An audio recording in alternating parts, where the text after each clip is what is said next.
Welcome back to Database Translation Part 3, where we're going to look at Scopus next. So let's go ahead and go back to our search string here. And just like I mentioned before, Scopus is already done. We don't need to do any cleanup like what we did with Sinnel. So what we can do is we can just grab the search string. Remember, we are doing an advanced search. So we're going to go back to My Apps, click on Library. We're going to click on Databases again. And then this time we're going to click on the letter S. So once you're on letter S, you're going to scroll down and click Scopus.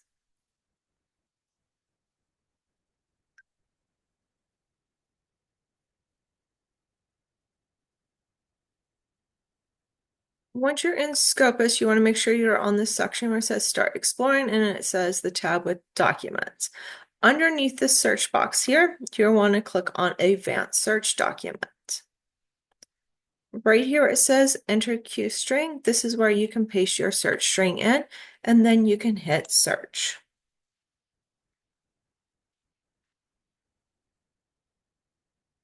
Once you do that, again, you want to make sure we update our date range because this project does have a date range to it. So again, it's 2014 to 2025. So we're just going to hit the arrow and it's going to update for us.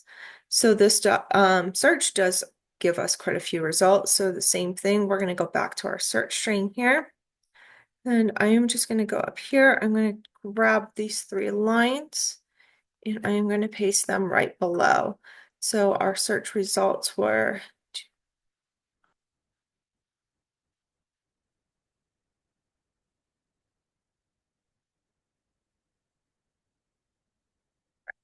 so now that we have that information in here, again, we're running it today.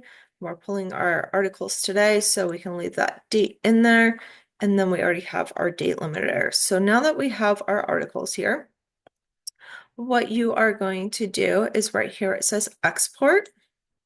You're going to want to click on the RIS file.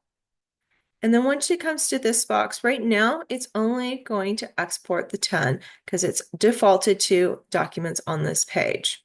So I would click on documents here, and then I would do number 1, and then we got 268. 1, so that's our ending article there. I would be very cautious with the number that you are pulling over at one time. Sometimes when you are using like Covenants, which is our screening platform that you will be importing all these articles into to do your screening, sometimes it will hang up on this number. So sometimes I would be cautious with it. If for some reason you have over 2,000 like this one, I would actually go back out and I would do a smaller amount. So I would kind of adjust my date range. So let's go ahead and do 2014 to 2019. This does give you 2 files, but that's okay. So now we only have a very little number, which is easier to work with. So that way the platforms are not timing out on you. So I would do this one. So I would just do export again, the RIS file. Again, we're going to go back down to documents. And again, it's going to give you a red flag because we have too many already in here. So we're just going to adjust this number. And then the other thing that I do recommend when you are extracting these articles out from Scopus is to mark all these boxes, because if you move any articles forward from Scopus into extraction, this information will be helpful. So you're just going to hit extract or export, and then you can see it's running down here. So it's exporting those articles out. So once you get those exported out, you can just save it. I usually use the database name, and then if it's a first file, I put number 1. If it's a second file, put number 2, and etc. So once that one is exported, what you can do now is you can change this date range. So we did a 19, so we're going to do 2020 to 2025. And then we're going to hit our range again.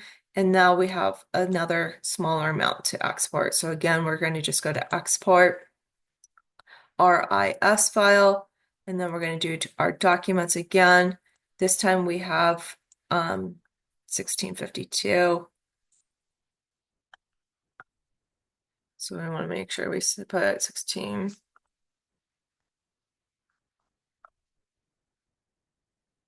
2, and then we want to make sure we check all these boxes. And then we just hit export again. And this will export the second file for you.